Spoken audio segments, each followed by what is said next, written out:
across the South Coast, live from Solent University. You're listening to Solent Sports News. Welcome to Solent Sport News. I'm Barbara Lorusso and this is your 2 p.m. bulletin. A Southampton legend has been named as the new East League manager. Kelvin Davies takes over from Richard Hill after he was sacked following Saturday's 3-0 defeat away to Ebbsfleet United. Davies' first game will be against Oxford City tomorrow evening. East League currently sits 4 points above the relegation zone. The Daily Eco's Alfie House has said that Davies has a task on his hands.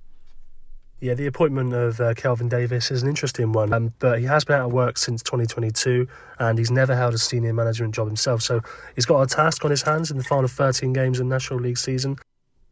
Southampton are back to winning ways after a 2-0 win against West Brom on Friday. Goals from loanees Ryan Fraser and David Brooks separated the sides.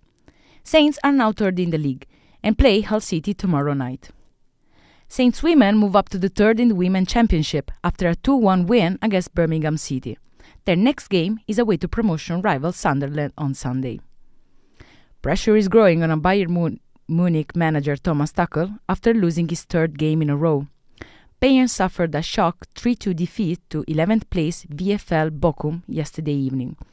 The ex-Chelsea manager has said it is well below the club's expectations. We wanted to close the gap before the week. The opposite happened. We wanted to win all 3 matches. We lost all 3, which is, of course, way below our expectation and demands to ourselves. Birmingham City manager Tony Mowbray is expected to miss up to 8 weeks due to an unnamed illness. The 60-year-old is only in his second month in charge of the Blues, since taking over from Wayne Rooney. Mowbray's last game in charge was a win against his former club Sunderland. Manchester United legend Gary Neville has praised Newcastle sporting director. Dan Ashworth has been linked with a £20 million move to the Red Devils. Newcastle has granted him gardening leave. Southampton Jason Wilcox has also been linked with the job. What Ten Hag will look at and think is the people that were at United who've signed badly for 10 years are still there, and I need some sort of competent people. I think if Dan Ashworth comes in, he'll step aside and let him get on with it. Formula 1 now, and an exclusive interview with Vasseur will take place tonight. The Ferrari team principal will finally talk about Lewis Hamilton joining his team in 2025. In advance, he affirmed, "I think he always had the idea in his head that he would have come to Maranello to close the loop." More considerations will be discussed tonight. Still Formula 1 and the Red Bull team principal Chris Horner will have his future decided this week, after he was accused of inappropriate behavior with one of his employees. Horner has been put under investigations for the last 2 weeks.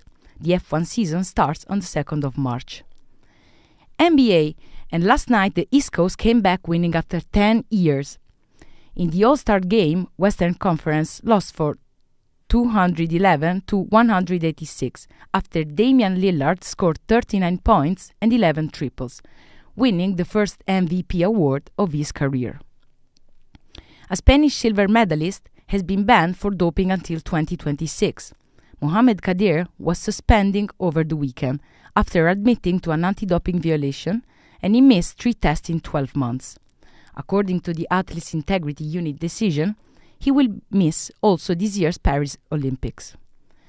And that's all from us for now. I'll be back in an hour with some quotes from Russell Martin press conference. Remember that you can keep up to date on our website, solentsportnews.com. I've been Barbara Lorusso. See you in an hour. Goodbye.